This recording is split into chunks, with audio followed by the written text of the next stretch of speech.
পূর্ণিমা রাত, বিস্তীর্ণ চরাচর ভেসে যাচ্ছে চাঁদের আলোয়। সেই আলোয় ঘর ছেড়ে নিরুদ্দেশের পথে পাড়ি জমিয়েছে এক যুবক, যে সে সাধারণ কোনো যুবক নয়, এক রাজ্যের রাজপুত্র। ঘরে রয়েছে অনিন্দ্য সুন্দরী স্ত্রী, আছে ফুটফুটে সন্তান, শুধু নেই একটি জিনিস, মানসিক শান্তি। সেই শান্তির খোঁজেই ঘর ছেড়ে নিরুদ্দেশ যাত্রা করেছে সিদ্ধার্থ নামের সেই যুবক। ইতিহাস যাকে চেনে গৌতম বুদ্ধ হিসেবে। যে শান্তির খোঁজে সিদ্ধার্থ একদা ঘর ছেড়েছিলেন, সংসার ছেড়ে সন্ন্যাস জীবন বেছে নিয়েছিলেন, সেই শান্তির খোঁজ নাকি তিনি পেয়েছিলেন ধ্যানে বসে। ওদিকে ধ্যানমগ্ন আরও এক আরব যুবক মোহাম্মদ হেরা গুহায় সন্ধান পেয়েছিলেন আল কোরআন নামের এক আলোক পত্রিকার, বিশ্বের সেরা গ্রন্থের। স্রষ্টার বিশেষ দূত জিব্রাইল আলাইহিসাল্লাম যার কাছে নিয়ে এসেছিলেন ইসলাম নামের শান্তির বাণী, যাকে আমরা মনে রেখেছি ইসলামের শেষ নবী হজরত মুহাম্মদ সাল্লাল্লাহু আলাইহি ওয়াসাল্লাম হিসেবে। নবী মুসা আলাইহিসাল্লাম থেকে শুরু করে নবী ঈসা আলাইহিসাল্লাম, যিনি খ্রিস্ট ধর্মের জেসাস, ইসলামের ইমাম গজ্জালি থেকে জালালউদ্দিন রুমি, হিন্দু ধর্মের অতীশ দীপঙ্কর থেকে লোকনাথ ব্রহ্মচারী, যুগে যুগে মহামানবেরা যে পথ অনুসরণ করে মানসিক শান্তির খোঁজ পেয়েছেন, তার নামই ধ্যান। আধুনিক বিজ্ঞান যাকে বলে মেডিটেশন।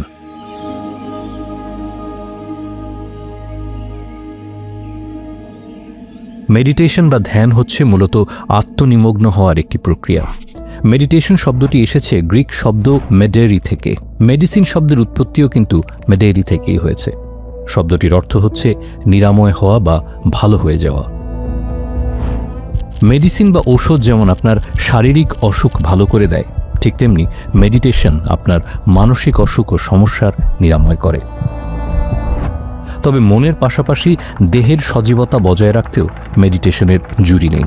এই মেডিটেশনকে ব্রেইনের কুলিং সিস্টেম আর মাইন্ডের ক্লিনিং সিস্টেমের একটি সমন্বয় হিসেবেও দেখা হয়। আরও সহজ করে বললে মেডিটেশন হলো এমন একটি ক্রিয়া যেখানে আমাদের ব্রেইন অপ্রয়োজনীয় সব কিছু থেকে নিজেকে আলাদা করে একটি নির্দিষ্ট বিষয়ে নিমগ্ন থাকে এবং মস্তিষ্কের ক্ষমতাকে সর্বোচ্চ পরিমাণে এবং সবচেয়ে নিখুঁতভাবে ব্যবহার করতে শেখে। আমাদের মন সারাক্ষণই বহুমাত্রিক নানা ভাবনায় নিমজ্জিত হয়ে থাকে। সেসব ভাবনা হরহামেশাই দুশ্চিন্তা বা ওভারথিঙ্কিংয়ের পর্যায়ে চলে যায়। সব ধরনের মানসিক চাপ এবং দুশ্চিন্তার কবল থেকে মন এবং মস্তিষ্ককে রক্ষা করতেই মেডিটেশন নামের এই মোক্ষম অস্ত্রের প্রয়োগ ঘটানো হয়, যে অস্ত্রের আবিষ্কার হয়েছিল আজ থেকে প্রায় 5000 বছর আগে। মানসিক অবসাদের কোনো বয়স নেই। সে জেন্ডার ডিসক্রিমিনেশন বোঝে না, ক্লাস ডিফারেন্স বোঝে না। আমাদের জীবনযাত্রায় কাজের চাপ বেড়েই চলেছে, আর তার সঙ্গে পাল্লা দিয়ে বাড়ছে শারীরিক ও মানসিক নানা সমস্যা। মানসিক সমস্যার মধ্যে রয়েছে depression, anxiety, hypertension, short temper, ইনসমনিয়ার মতো নানা সমস্যা। মনকে একাগ্র করতে, মনোসংযোগ বাড়াতে এবং অতিরিক্ত চিন্তাভাবনা কমাতে মেডিটেশন করা খুবই জরুরি। এতে ধৈর্য আর আত্মবিশ্বাসও বাড়ে। অস্থির মন হয় সুস্থির। কিছুটা সময় কাজের চাপ, সমাজ আর সংসারের সব জটিল বিষয়গুলোকে ভাবনার অন্দরমহল থেকে সরিয়ে রাখলে নিজের সঙ্গেও সহজে একাত্ম হওয়া যায়। ফলে ভাবনা চিন্তার নতুন পথ খুলে যায়। যে সমস্যা নিয়ে আমরা চিন্তিত, তার সমাধানের পথও আমরা খুঁজে পেতে পারি নিয়মিত মেডিটেশন করলে।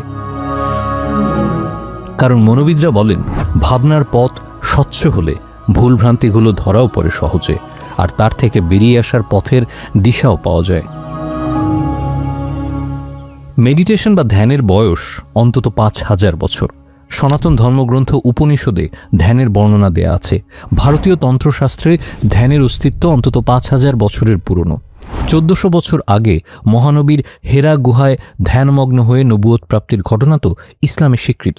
এর আগে ইসলামের আরেক নবী মুসা আলাইহিসাল্লাম সিনাই পাহাড়ে 40 দিন ধ্যানমগ্ন থাকার পর আল্লাহর বাণী অর্জন করেন। তার উপর নাজির হয়েছিল তাওরাত নামের আসমানি কিতাব, যেটিকে এখন ইহুদি ধর্মাবলম্বীরা নিজেদের ধর্মগ্রন্থ হিসেবে মানে। পাকিস্তানে সিন্ধু সভ্যতা যখন আবিষ্কৃত হয় তখন একটি প্রাচীন সিলমোহরে দেখা যায় ধ্যানাসনে বসে একজন যোগী গভীর ধ্যানে মগ্ন। সিন্ধু সভ্যতার বয়স অন্তত 4.5 বছরেরও বেশি, অর্থাৎ আজ থেকে 4,500 বছর আগেও এই অঞ্চলে মুনি এবং ঋষিদের মধ্যে ধ্যানের প্রচলন ছিল। মুসলমানদের পবিত্র ধর্মগ্রন্থ আল কোরআনে বেশ কিছু সূরায় তাকাফুর এবং তাদাব্বুর শব্দ দুটির প্রসঙ্গ এসেছে। এই তাকাফুর এবং তাদাব্বুর হচ্ছে ধ্যানে বসে স্রষ্টার কাছে প্রার্থনা করা, অর্থাৎ প্রায় সব ধর্মেই ধ্যানকে একটি বিশেষ মর্যাদা দেওয়া হয়েছে। আমরা মুসলিমরা নামাজেও ধ্যানমগ্ন হই। একটা সময় মানুষের জীবন ছিল কেবলই খাদ্যকেন্দ্রিক। খাবার সংগ্রহ করা এবং বংশবৃদ্ধি করাটাই ছিল জীবনের সারমর্ম। কিন্তু সময়ের সাথে সাথে জীবন বদলেছে, বেড়েছে প্রতিযোগিতা। মানুষের জীবন যান্ত্রিক হয়েছে, সফলতার র্যাট রেসে তারা নাম লিখিয়েছে। পরীক্ষায় ভালো নাম্বার পাওয়ার প্রতিযোগিতা, ভালো চাকরি পাওয়ার প্রতিযোগিতা, ভালো ক্যারিয়ার গড়ার প্রতিযোগিতা, অন্যকে ছাপিয়ে ওঠার প্রতিযোগিতা। মানুষের জীবনের প্রতিযোগিতা এখন বহুবিধ। তাকে এখন ভালো ছাত্র হতে হয়, ভালো ক্যারিয়ার গড়তে হয়, ভালো অঙ্কের টাকা কামাতে হয়, সংসার এবং আত্মীয়তার দায়িত্ব পালন করতে হয়, সন্তানদের ভালো পরিবেশ নিশ্চিত করতে হয়, তাদের বড় হওয়ার পথের সব বাধা দূর করতে হয়। কিন্তু দূর হয়েও কিছুই যেন দূর হয় না জীবনে। যাপিত নাগরিক জীবন এবং দায়িত্বের চাপে পিষ্ট হতে হতে আমরা বাঁচতে ভুলে যাই। মানসিক স্বাস্থ্যের দিকে খেয়াল রাখাটাকে প্রায়োরিটি লিস্টে রাখতে ভুলে যাই সবাই। আমাদের মধ্যে কেউ কেউ চূড়ান্ত পদক্ষেপ নিয়ে নিজেকে শেষ করে দেয়, কেউ বা জীবনমৃত হয়ে বেঁচে থাকে, শ্বাস নেয়, দায়িত্ব পালন করে, কিন্তু রোবট হয়ে যায়। সমস্যা আছে, থাকবেই। এসবের ভিড়েও সুখ খুঁজে নিয়ে আসার অক্সিজেন সরবরাহ করে বাঁচার জন্য যে পথটা অবলম্বন করা দরকার, সেই পথেরই নাম মেডিটেশন। মেডিটেশন যে শুধু মানসিক স্বাস্থ্যের দিক থেকে প্রতিকূল পর্যায়ে যারা আছেন তাদের জন্য অপরিহার্য এমন কিন্তু নয়, বরং সব বয়সের সব ধরনের মানুষের নিয়মিত মেডিটেশন করা উচিত। কিন্তু দুঃখজনক হলেও সত্যি যে বাংলাদেশের মতো তৃতীয় বিশ্বের দেশগুলোতে মানসিক স্বাস্থ্যকে মোটেও গুরুত্বপূর্ণ হিসেবে বিবেচনা করা হয় না। শারীরিক অসুস্থতাকে আমরা যতটা প্রাধান্য দেই, মানসিক অসুস্থতা তার সিকিভাগ প্রাধান্যও পায় না আমাদের কাছে। অথচ শারীরিক অন্যান্য সমস্যার মতো মানসিক সমস্যায় আক্রান্ত হলে সঠিক কাউন্সেলিং ও চিকিৎসায় পুরোপুরি আরোগ্য লাভ করা সম্ভব। কিন্তু শারীরিক বেদনার মতো জটিলতা তৈরি না হওয়ায় অনেকে বুঝতেই পারেন না কখন আসলে তাদের চিকিৎসকের শরণাপন্ন হওয়া উচিত। মানসিক, পারিবারিক বা সামাজিক নানা ট্যাবুও এক্ষেত্রে বাধা হয়ে দাঁড়ায়। এক্ষেত্রে বড় সহযোগিতা করতে পারে প্রফেশনাল মেন্টাল হেলথ কনসালটেশন।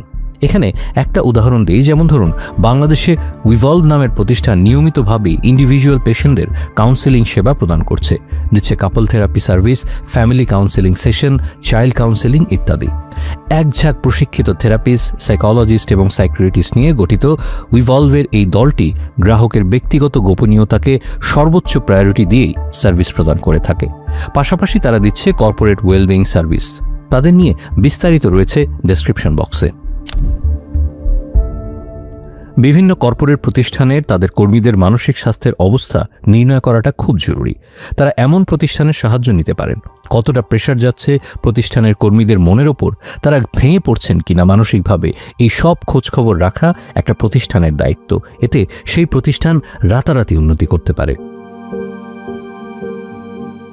অনেকে জিজ্ঞেস করেন মেডিটেশন আর ইয়োগা এক জিনিস কিনা। প্রসেসে অনেক ক্ষেত্রে মিল থাকলেও মেডিটেশন এবং ইয়োগা একদমই আলাদা দুটো ব্যাপার। ইয়োগা বা যোগব্যায়ামের উৎপত্তিও ভারতবর্ষেই। ইয়োগা হচ্ছে এক ধরনের শারীরিক ব্যায়াম, এটি মূলত শরীর ও মনের সুস্থতার জন্য কার্যকর। অপরদিকে মেডিটেশন হলো ধ্যান, স্থির হয়ে বসে, দাঁড়িয়ে বা শুয়ে একটি নির্দিষ্ট বিষয় নিয়ে গভীরভাবে মগ্ন থাকাকে মেডিটেশন বলে। মেডিটেশনও শরীর ও মনের সুস্থতা, প্রাণবন্ততা ও প্রশান্তির জন্য যথেষ্ট উপকারী। যোগব্যায়ামের উদ্দেশ্যই হল শরীর, মন এবং আত্মার মধ্যে একটি ভারসাম্য তৈরি করা। অন্যদিকে মেডিটেশনের মূল উদ্দেশ্য হচ্ছে মানসিকভাবে শান্ত এবং স্থিতিশীল একটা অবস্থা অর্জন করা। ইয়োগাতে শরীরের ভূমিকা বেশি থাকে, অন্যদিকে মেডিটেশন কাজ করা হয় নিজের আত্মার মুক্তির লক্ষ্যে। মনকে কেন্দ্রীভূত করে চেতনার গভীর থেকে গভীরতর স্তরে গিয়ে মনকে প্রশান্ত করার যে চেষ্টা, সেটাই হচ্ছে মেডিটেশন। অনেকে অবশ্য মেডিটেশন এবং যোগা দুটো একসঙ্গেই করার চেষ্টা করেন। এতে শরীর এবং মন দুটোরই ব্যায়াম একসঙ্গে করে ফেলা যায়। মনোসংযোগ বাড়াতে চাইলে মেডিটেশনের কোনো বিকল্প নেই। যদি আপনি কোনো কাজ নিয়ে সমস্যায় থাকেন, বুঝতে পারেন যে খুব ভালোভাবে কনসেন্ট্রেশন দিতে না পারলে ওই কাজ করা যাবে না, তাহলে নিয়মিত মেডিটেশন করার অভ্যাস করুন। মেডিটেশনের মাধ্যমে শুধু যে মন শান্ত ধীর স্থির হয় বা মনোসংযোগ বাড়ে তা কিন্তু নয়, মানসিক অবসাদও দূর করে। অনেকেই রয়েছেন সামান্য ব্যাপারে উদ্বিগ্ন হয়ে যান। মানসিকভাবে বিপর্যস্ত থাকলে সুইসাইডাল টেন্ডেন্সি কাজ করে অনেকের ক্ষেত্রে। মেডিটেশন করলে আপনি নিজের আবেগ নিয়ন্ত্রণের ক্ষমতাও লাভ করবেন। যে কোনো চরম পদক্ষেপ থেকে নিজেকে রক্ষা করার এক অব্যর্থ অস্ত্র হচ্ছে মেডিটেশন। বয়স বাড়ার সাথে সাথে আমাদের মস্তিষ্কের কোষগুলো ক্ষয় হতে থাকে, আমাদের মনে রাখার ক্ষমতা কমে আসে, আমরা আস্তে আস্তে অনেক কিছুই ভুলে যেতে থাকি, রাতে ঘুম আসে না। নিয়মিত মেডিটেশনের অভ্যাস অনিদ্রার সমস্যাও দূর করে। এগুলো কিন্তু মেডিকেল সায়েন্সই বলছে, কোনো পীর ফকির বা মুনি ঋষির কথা নয়। যুক্তরাষ্ট্রের ম্যাসাচুসেটস জেনারেল হাসপাতালের একদল গবেষক 17,000 রোগীর ওপর একটি গবেষণা চালিয়েছিলেন। গবেষণার বিষয়বস্তু ছিল যেসব রোগী মেডিটেশন করেন এবং যেসব রোগী মেডিটেশন করেন না, এই দুই ধরনের মানুষের মধ্যে কারা তুলনামূলকভাবে ভালো অবস্থায় আছেন। সেই গবেষণায় তারা দেখেছিলেন যারা মেডিটেশন করছেন তাদের চিকিৎসা ব্যয় কমে গেছে 43% পর্যন্ত। অর্থাৎ মেডিটেশনের মাধ্যমেই আমেরিকান রোগীরা বছরে জনপ্রতি $2,360 বা প্রায় 2.5 লক্ষ টাকা সাশ্রয় করেন। আমেরিকা বা ব্রিটেনের মতো উন্নত দেশগুলো তাই এখন মেডিটেশনের উপরে বাড়তি গুরুত্ব দিয়েছে। এমনকি স্কুলের পাঠ্যসূচিতেও ঠাঁই পেয়েছে মেডিটেশন এবং যোগার মতো বিষয়গুলো। একটা ভুল ধারণা প্রচলিত আছে যে শুধু মানসিক চাপের মধ্য দিয়ে গেলেই মেডিটেশন করতে হবে, অথবা বয়সের ঘড়ি 40 পেরিয়ে গেলেই দরকার মেডিটেশনের অভ্যাস। আপনি যখন মানসিকভাবে খুশি আছেন তখনও কিন্তু আপনার মেডিটেশন করা উচিত, যাতে মনের ওপরে সর্বোচ্চ নিয়ন্ত্রণ থাকে আপনার। আর বয়সের সাথে মেডিটেশনের কোনো সম্পর্ক নেই। অনেকে আবার ভাবেন মেডিটেশন বোধহয় দীর্ঘ সময় ধরে করতে হয়।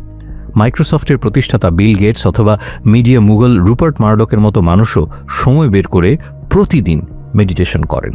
আপনার ব্যস্ততা নিশ্চয়ই তাদের চেয়ে বেশি নয়। মেডিটেশন মোটেও ব্যয়বহুল কোনো ব্যাপার নয়। ইউটিউবে টিউটোরিয়াল দেখে নিজেই শুরু করে দিতে পারেন মনের এই ব্যায়াম আজ থেকেই। এছাড়া অনলাইনে বিভিন্ন অ্যাপের সাহায্য নিয়েও মেডিটেশনে হাতেখড়ি করতে পারবেন যে কেউ। সুস্থ শরীর এবং মন নিয়ে বেঁচে থাকাটা একটা আশীর্বাদ। কেবল অসুস্থ হলেই এই কথাটার গুরুত্ব সবচেয়ে বেশি বোঝা যায়। শারীরিক এবং মানসিক সুস্থতার চাবিকাঠি যদি নিজের হাতে রাখা যায়, তাহলে মেডিটেশন নামের সেই চাবিকাঠিকে আপনি কেন ব্যবহার করছেন না?